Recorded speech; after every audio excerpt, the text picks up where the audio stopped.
Welcome to Introspection, the podcast about moving from grief to growth. I'm Amy Lindner-Lesser, your host. Introspection started out as a podcast about hospitality, innkeeping, and innkeepers. After about a year, I realized that my life and interests have morphed from hospitality to helping others navigate from grief and loss to growth and living.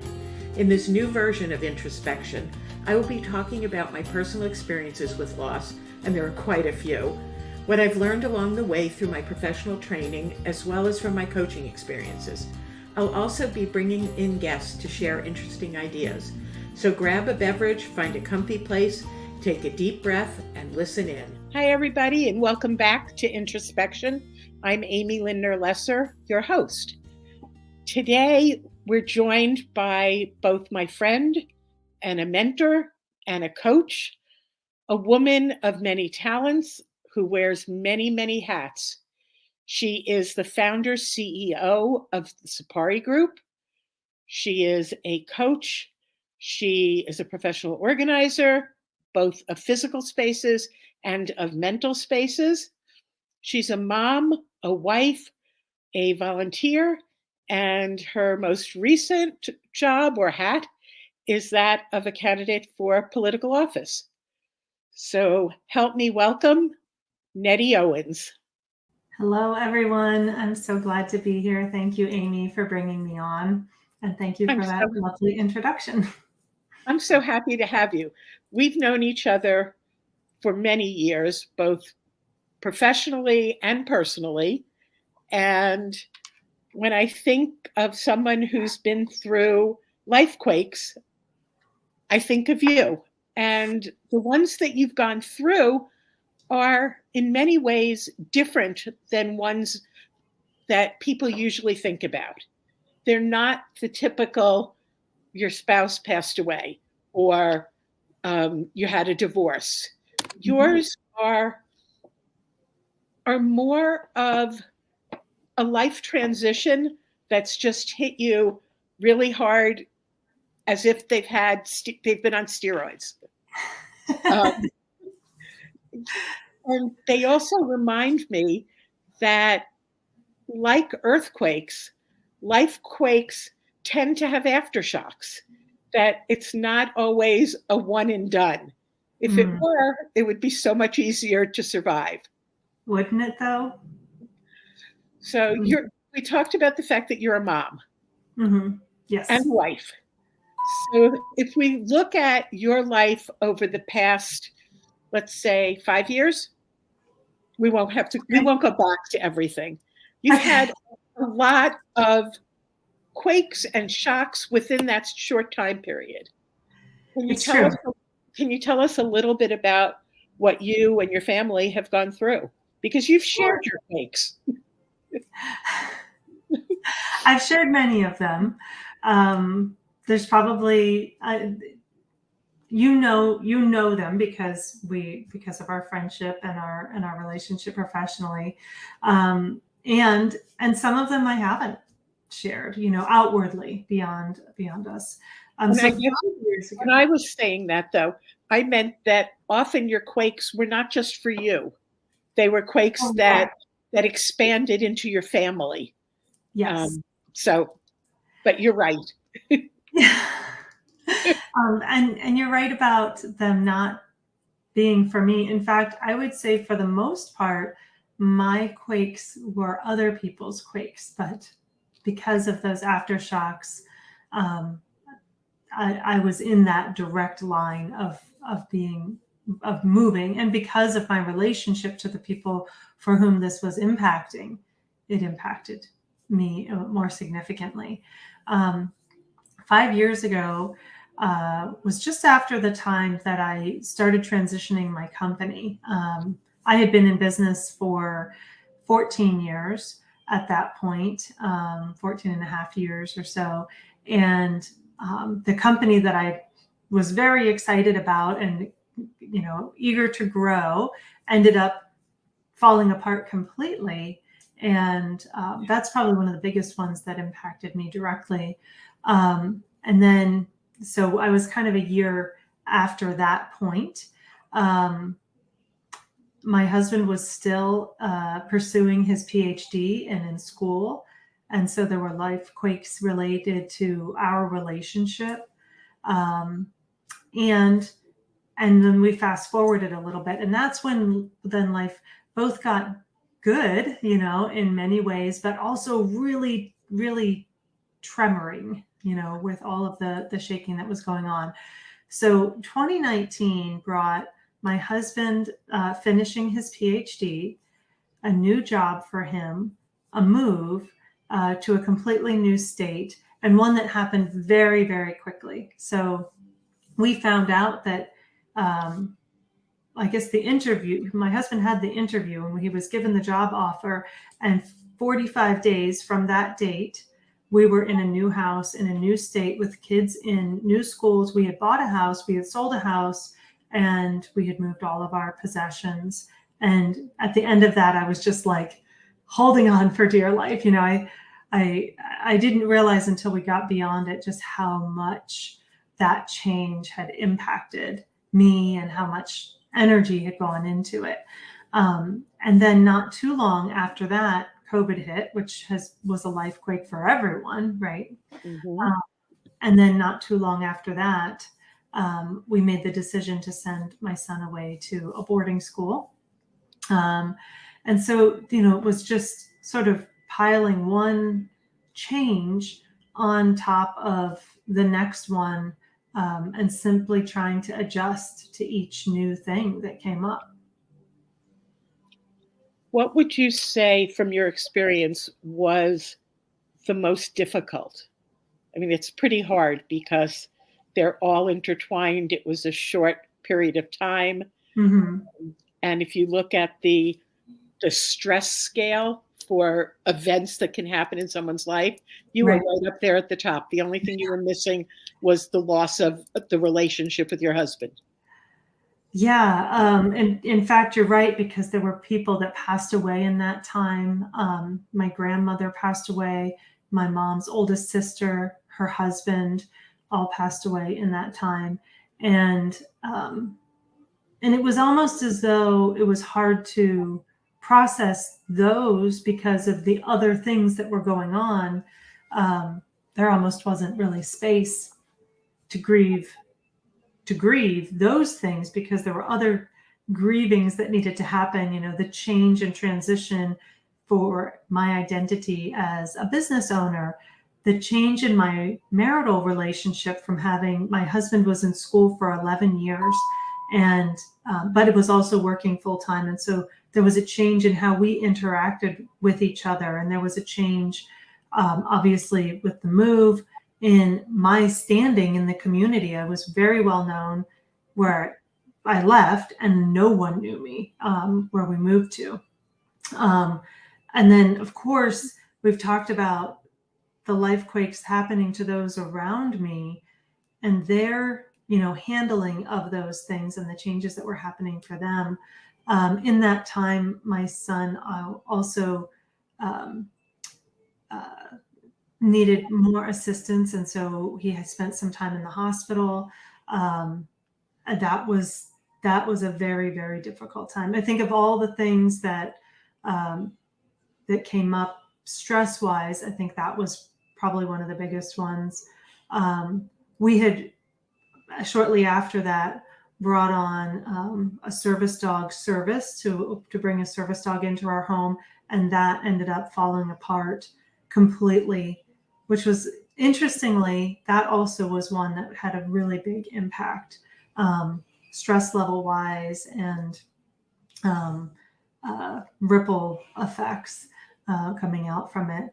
So well, that one is one that people don't think about, the fact that you had a dream or an idea of what that dog was going to do for your son and the rest of the family.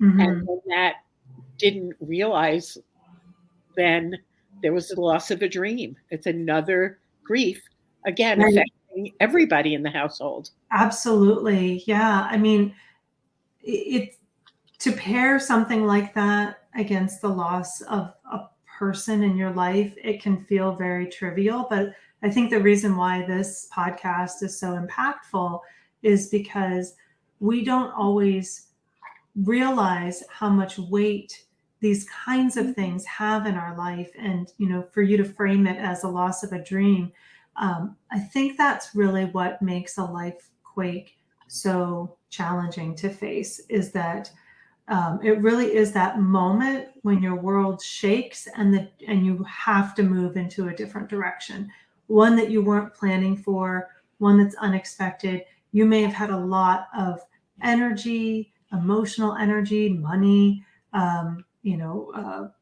dream energy, like put into a particular path, and that tremor, that shake of the life quake just changes your course, and you don't have access necessarily to all that came before, and you have to go in a new direction. And that's what happened, with this service dog, is that we had put a lot of emotional energy in, and we're planning for what life could be like if this dog were to work out in the way that we had hoped it would. And the first stage of that realization is just the same as it would have been for grief, for a loss. It was just disbelief and shock, like, oh my gosh, we've invested so much in this, and now it's not going to come to fruition. And so you go through those stages, which I know you've called bunk, which is fine, but there is that, like, there's that shock, there's that change in expectation, and what's life going to be like. And so there's, in some ways, I feel like there's a lot about my life that has just been one challenging thing after another. And you asked me at the beginning, which one I think was the most difficult, is the word that you used. And immediately my brain was like, I don't know. I don't know that I would even use that word of difficult, because with everything that I'm talking about, there were also amazing silver linings. There were amazing opportunities. I mean, certainly a new job was a phenomenal opportunity for my husband and for our family as a whole. When we did lose the opportunity to have the service dog, we gained a community of people that we wouldn't have met otherwise. And I was so appreciative of that community and the outreach that came from it. So every difficulty has been in equal part an opportunity and something to celebrate. And I think personally, that's why these life quakes have not pulled me under the rubble, or my family, is because we consistently see them as for the opportunities that they provide. I'm sorry to keep using that word. I'm sure my vocabulary will get better as we go on. But, it's just that it's that framework of seeing, okay, this is happening. We can't change that it's happening. And so now what do we do? And there has been a necessity to grieve, and we have taken time to grieve, and also to not miss the joy that can come in that time as well. I mean, to go back to something that I think is easy to frame, like the loss of my grandmother, was a shock. It happened on Christmas morning, 2017. And so Christmas will always be tied to that loss. And, in the Christmases that have followed, and the 6 that have followed, or 5 that have followed from that date, I do think at, 6 a.m., that moment that I got the message, and it's like, I can feel it physically. And at the same time, we still celebrated Christmas. Now Christmas is tied both in that moment, but also forever to my grandmother, that when I think of Christmas, I think of her. And when I think of her, I think of Christmas. Like, that's a joyful thing. And I'm really glad. Have you started a new tradition or something to specifically remind everybody about your grandmother? So I, in all the things, as we were taking apart what was hers and distributing it around, I asked for a porcelain light up Christmas tree that she always had out at Christmas time. And so we don't this year it was boxed up, but typically I have it out. So we'll have the Christmas tree out year round. And it makes me think of her, and that brings me a lot of joy to see that. Yeah. So I would say yes, we have a new tradition that Christmas is not just a one day kind of a thing. And it is for me. I don't know how it is for the rest of my family, but that's something that I've latched onto. That's a beautiful new tradition. I love that. You talked about sort of your resilience. I think that's the best way. What practices have you put into effect to make sure that you don't get bogged down in all of the negativity around the event of a lifequake, and have been able to move towards seeing the silver linings and the lessons in those events? So there's a couple things that I've used, and I'm thinking very specifically right now, because even this year, we were never even caught up to this year's, lifequakes, but this year has brought many challenges. And so one thing for me personally is to distinguish who this is happening to. And if it's happening to me, then I need to make sure that I have the space mentally, physically, emotionally, financially, even, to handle what is happening. And that might mean pulling back from activities. It might actually mean jumping into activities, but it's sort of, what is the space that's needed to address this? And if it's happening to somebody else, an understanding of how I need to show up for them, because I have 3 children, and a spouse, and mom and dad and sisters and brothers-in-law and nieces and nephews. So whoever it's happening to, understanding how I need to show up for that person, and that whatever I'm feeling, I need to create another space to handle. So I think that a lot of your listeners can probably relate to this. There are plenty of things that happen to us, and we deal with them in whatever way we do, good or bad. But if we hold a role in somebody else's life where we are that rock or that stability person, then it might not be possible for us to get our support from the other person who is having that challenge. And we have to look for support outside, which can be a therapist, it can be a coach, it could be a really good friend that's outside of the situation. So that's something that I have looked for over this time, is finding extra supports outside of whoever is being impacted by that challenge, because you need it. Like, this is not an optional part of navigating lifequakes. It is a necessity. And I'm so glad for what you're doing, because for one, you're shedding light on the fact that these things are happening, and that they do cause feelings and grief, and they are difficult, and they have to be navigated, and that you're there to support people through it. I think it's a really amazing and beautiful thing. Thank you. Yeah, we don't have to go through it alone. No. And to be honest, it's not possible. Like, you're not going to come out well on the other side. If you want that ability to navigate these things and see what they can provide to you, then you don't go through it alone. You go through it with somebody that can help you provide a new perspective, that can say, whoa, I just noticed that you haven't given yourself any space in this, or I noticed that you're not eating or sleeping or whatever it is, and can just feed that back to you, so that you can take the time that you need to, or even just like an extra set of hands, somebody to go grab the groceries or run the kids to do something, or just give you an hour to read, like whatever it is, supports around you, not optional. It's so true. And it's not a person to tell you what to do. It's to help you figure out.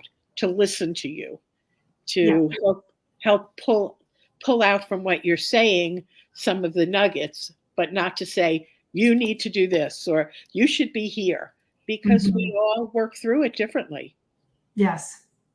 I had a really good friend of mine frame one of the challenges that I was facing really well. And it's something that I've stuck with in my mind and shared with other people.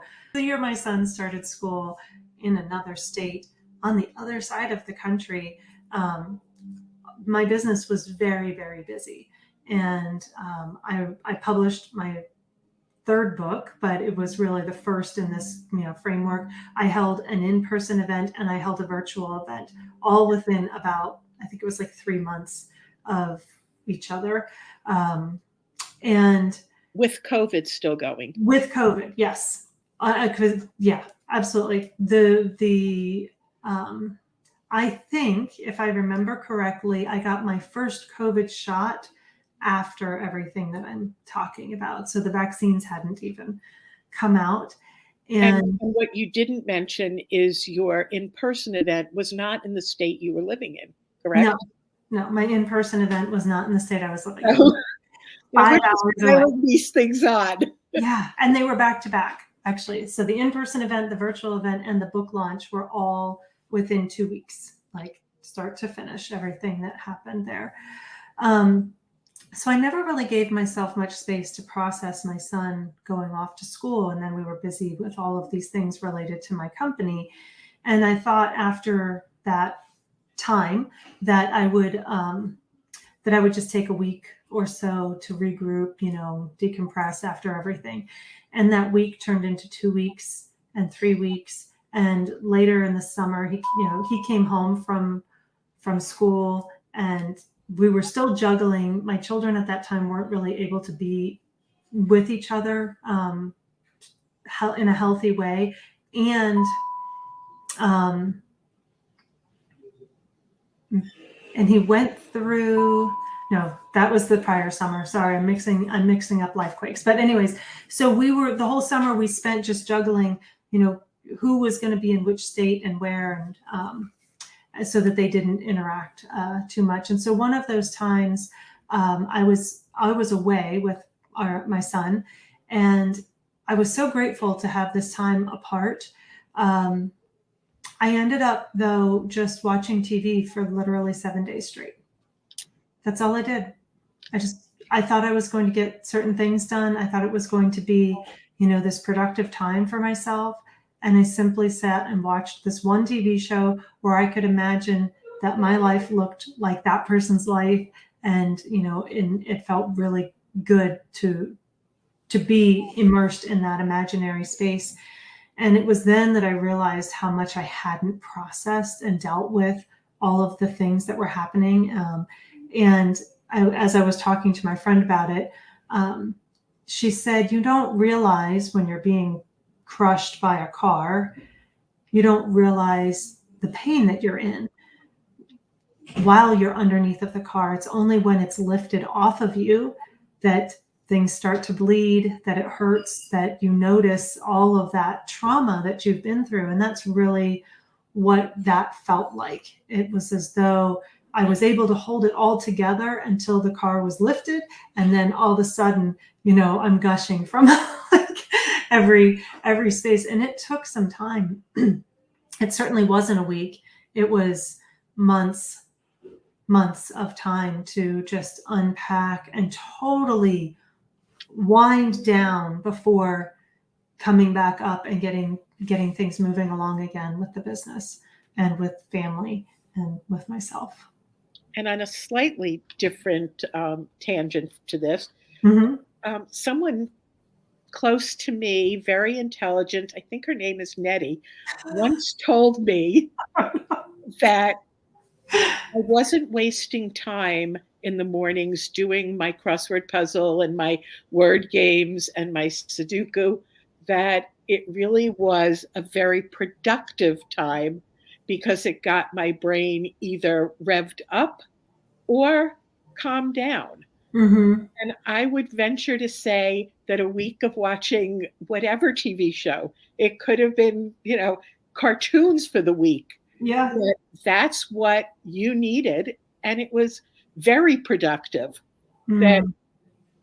you have told me productivity doesn't need to have a measurable goal, that the measurable goal is feeling better. Yeah, it's true. She's a very smart person that told you all of those She things. is. My goodness. He also once gave me permission to work my butt off for a day or two and then not work the next day. That Yeah. was also okay. Yeah. What I love about this is that you show up and you do what you need, right? It's instead of thinking about what you see as a definition of, in this case, productivity, but in what we're talking about, grief, in managing difficult things in our lives, you show up and do what you feel is right, what feels good to you, or what feels necessary, because it doesn't always feel good, but feels necessary. Like, that's going to be your best solution. It can't be in the way that other people do it, because you're not other people. Exactly. And the worst thing that we can do for ourselves is to compare how we're feeling or what we're doing to somebody else. And, it hopefully gives people some freedom and Mm-hmm. some peace of mind to know that I can deal with this crisis, this life quake, this event the way I need to do it. And if I don't know how to do that, that's okay too, because that's the way I have to do it. Right. My guest, I think it was two weeks ago or two podcasts ago, was Victoria Whitfield, who talks a lot about what matters. It only Mm-hmm. matters in how you feel. How you're feeling is the most important. And that's very also wise advice for anything that we're going through. It's true. Yeah. I love that phrase from Victoria. It's something that I try to remember myself, especially in these difficult times. And she's been someone that has been instrumental in me navigating through some of these difficulties. I know you also are really good at self-care.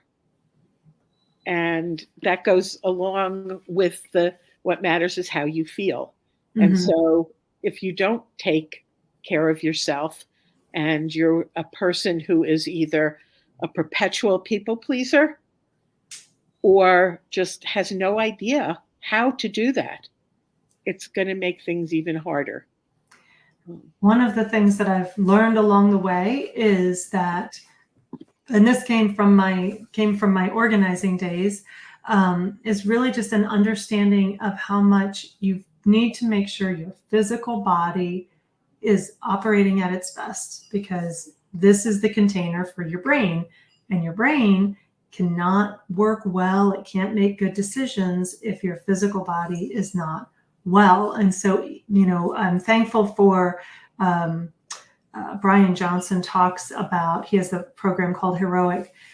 He talks about leaning into your protocol. The worse you feel, the more you rely on the things that work. And it can be very, very difficult to do this, because the worse you feel, you're not going to feel like drinking water, eating well, getting sleep. You're going to feel like, curling up in a ball and eating ice cream. And while it's fine to do that, like you can have permission to do that, it's not likely to make you feel better. It's not going to make you think better. So knowing that if you do indulge there, that you turn around and say, okay, I'm going to eat my ice cream, and then I'm going to go for a walk. Not because of weight loss or shedding pounds or anything at all related to that, but because you've decided that going for a walk helps you feel better, right? So for me, one of the things that I do is I try and make sure I start my day with a run.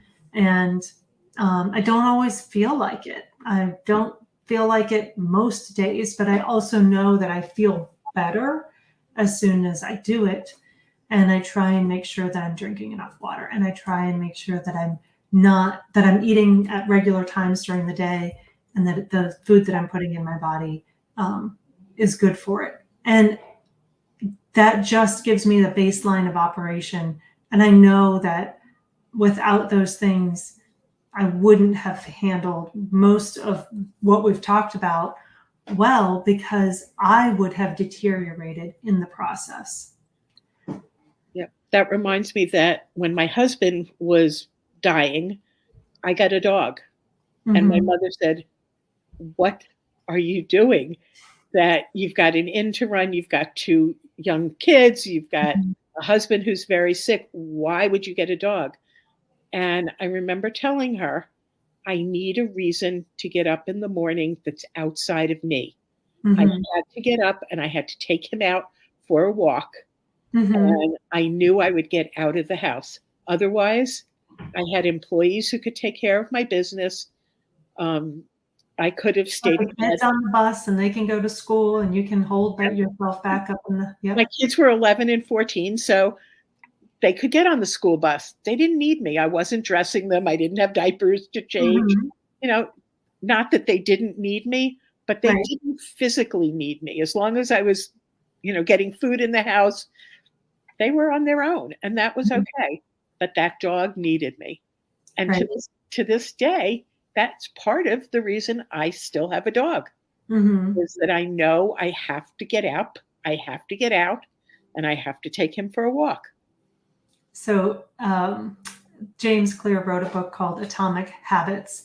And one of the things that he says is you want to make the thing that you want to do really easy to do, and the thing you don't want to do really hard to do.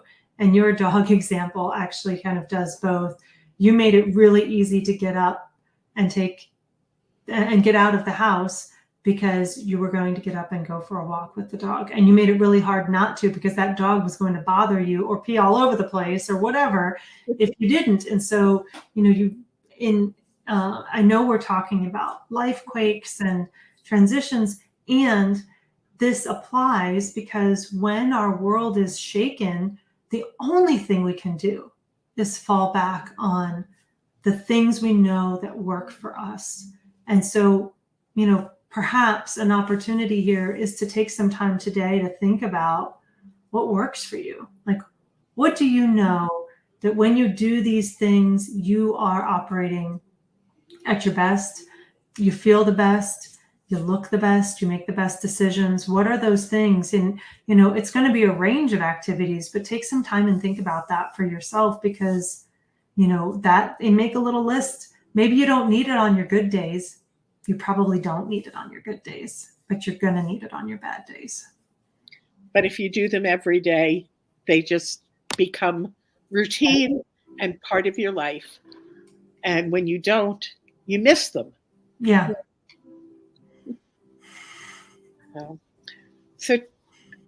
So let's talk a little bit about getting through the life quakes, and what you think has been most successful as far as your resilience, because you are extremely resilient. And that's not something, unfortunately, that everybody is.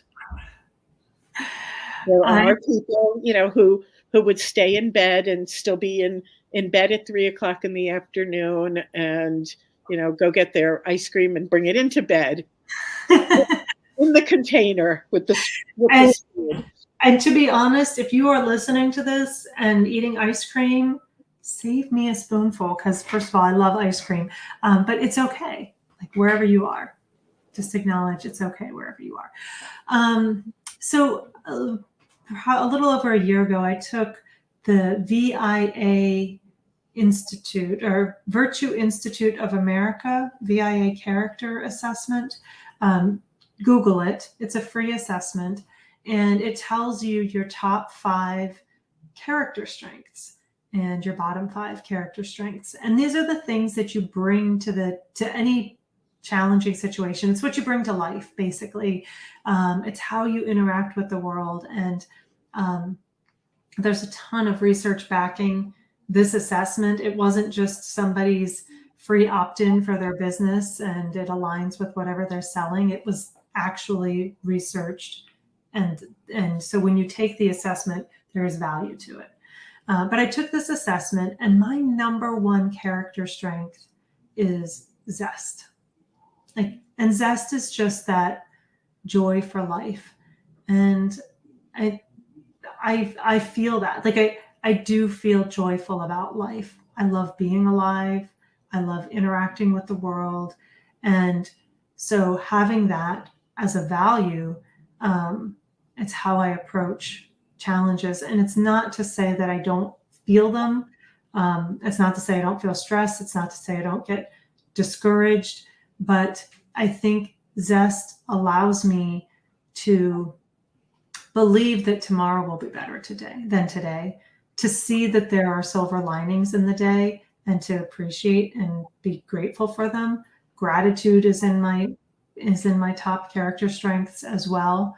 And interestingly, my top 5 are my husband's bottom 5, and his bottom 5 are his top 5 are my bottom 5. So we are almost exact opposites. So if you say opposites attract, this test told us without any ambiguity that we're very opposite. Interesting. It is, and it's not a reason to not be together. I appreciate that what he brings to any challenging situation is different and unique, and the more he leans into his character strengths to address a situation. So I think that would be, what I would share is that what's worked for me in all of this to get through these difficulties is to lean into my own character strengths. Knowing them, it wasn't as though it was rocket science. And when I saw them, I went, oh my gosh, I had no idea. It was just a confirmation, like, yeah, that's right. That is me. And so I wrote them down to remind myself when there is a difficult situation, I need to use these to solve the problem. I need to use zest. I need to use gratitude in order to solve the problem. He's going to use something different, and that's fine. But I would encourage your listeners to do the same. Find out, or, if you don't take this free assessment, which you might as well do it. But if you don't, then just journal for yourself. What are those top strengths that you have? Bring them to the table. Remind yourself, because you'll forget.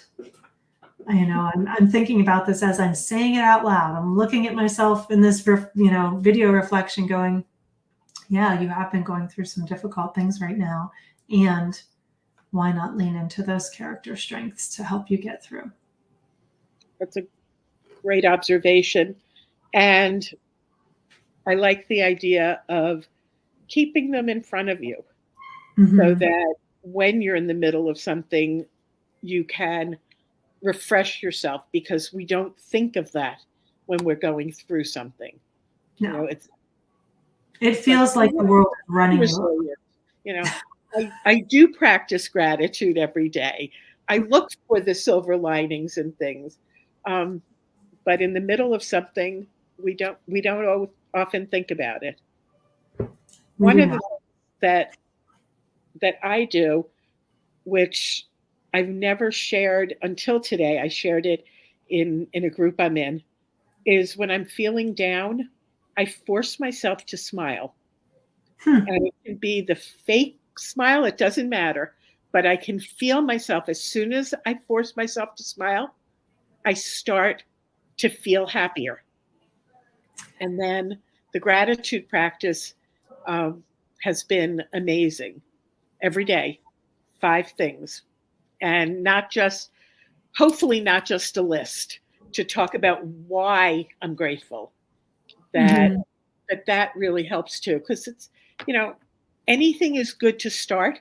So if you start by saying, I woke up today, okay. Great. Or I'm grateful for whatever. And then you could be, as you move forward, I'm grateful for Nettie because she's shown me that what I thought was wasting time is not.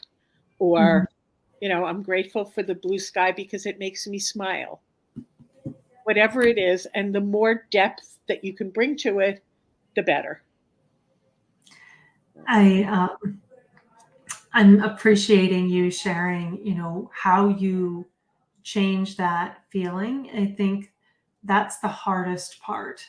That when you're in that feeling, you're likely afraid. You're likely angry, frustrated, scared. I know these are feelings I have when I'm in that. There's that uncertainty. All of these are negative emotions that when you are having them, it's not possible to feel gratitude, joy, contentment, satisfaction. And so you actually have to do something to shift from one to the other. It's not going to accidentally happen. It's not going to happen because, you'll start not being afraid once you feel like it. You actually have to say, I'm going to do this thing to take me out of fear and move me towards joy and gratitude.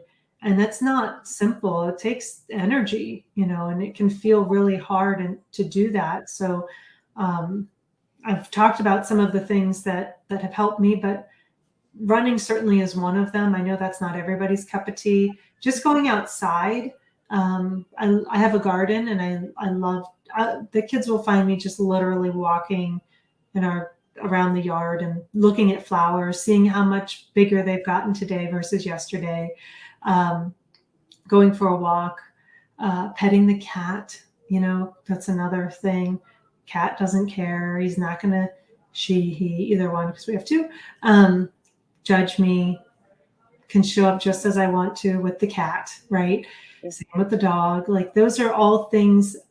Cooking a meal that I love is another way to shift myself from that fear response. I was just reading some research that it's really that lack of control that puts us into a stressed mindset. So when we feel like we're out of control, and certainly a life quake is going to give us that sense, then we're going to feel stressed. We're going to feel like we can't solve the problem. And so what can you do? Like, what are some little things that you can gain control over? And you deciding to smile is actually you taking control of your face, of your emotional state, and that provides some relief from what you're feeling. Yeah. And, the thing is that there's only one thing we can control, and that's our response and reaction to something. We can't control somebody else's actions or what they say or their feelings. We can't control how the world is reacting to things. We can only control ourselves. And once we remember that, what I find for me works is to say, do it scared. Or JFDI. Right. Just figure out what the F is, do it. Just do it. That has been something that I have been practicing probably now for the past 8 years, which is, if I'm afraid of something, as long as I can confidently say it's not going to physically harm me, I will make myself do it. And 9 times out of 10, I feel better. I'm with you. I use that same litmus test on trying new things. Like, if it's not going to kill me, then why not? Then why not try it and see what happens? Exactly. And I think that does help us move out of the depths of grief. When we get stuck, we have to move. And it's not going to be easy. And it doesn't have to be as hard as we're imagining it at the same time. Something else that I know to be absolutely true is that we all have the capacity to handle what we're facing. And truly the only thing that differentiates you actually handling it and you not is your belief that you can. And that sounds very, very trite. It's back to that Henry Ford's quote, whether you believe you can or believe you can't, you're right. But cultivating a belief that you are capable of addressing what's in front of you will go a very long way to how everything else unfolds from there. There was once, we've handled my children's struggles with mental health for a long time. And one therapist along the way, because I made a statement about not being able to handle it, and he just said, if there's one thing I know for sure, it's that you can. And that borrowed belief, like I just took his belief in me, went a very long way to then how I interacted and addressed situations immediately at that time, but then going forward as well. And if that's what it takes, then let me be the one to tell you, whoever's listening here, that I believe with my heart and soul that you can handle 100% of what's coming at you right now. And that the only thing you need for yourself is to believe that too. That's a wonderful place to sort of end our talk. But I do want to ask you, on your professional side, how can I help you? If there's somebody who's listening who is a founder or a CEO, how do they contact you? So I love to work with business founders, mostly because it's fun and messy, and you come with lots of energy and excitement and ideas and creativity, and I love all of that. So if you are the founder of your own company, I would love to invite you to check out what we're doing at the Sapari Group. We host peer discussions where we have conversations not so unlike this podcast and talk about all of the things that are challenging in running your own company, but also joyful, and what resources are out there. So I invite you to go on over to saparigroup.com and check out what we're doing, and join us if that sounds like a good time to you. Or if you want, all my contact information is there to reach out to me. I love having conversations with business owners. So that would be how you can reach me. And for any of you where that fits, please do. I have been working with Nettie, I don't know how many years. 6, 4? 7. Oh no, it's long. Yeah. And she does wonderful retreats. For me, as a business owner, founder, whatever, I have always, up till recently, had issues with planning and routine. And Nettie has helped me move forward. And structure is not such a dirty word anymore. I know, I was about to say, one of my greatest achievements in life has been seeing you embrace structure as a way to move yourself forward. And the interesting thing is that I've decided how to define structure. So when structure is put on me by someone else, I don't do it. When I put it on myself, I will do it. And I've realized that it's structure that has helped me move through life-quakes. As Nettie was saying, we talked about, walking the dog or getting up and running in the morning. That's structure. However, I never saw it as structure. So my favorite part of that is how you've defined it. And I think that's the key, is that for something to work, you come back into yourself. You remember what Victoria said. What matters most is how you feel. You take in this belief that you can solve problems, and you decide what is going to work for me. And then you apply that and not worry about what success is defined as somewhere else, what good time management looks like to someone else, what productivity looks like to someone else. You define it for yourself. And that's where you're going to get the most growth. And again, that goes back to don't compare. Yeah. Don't compare yourself to anyone else. You're exactly where you're supposed to be at any point in time. So, Nettie, thank you. And thank you to our listeners. Look forward to having you back in 2 weeks. Take care.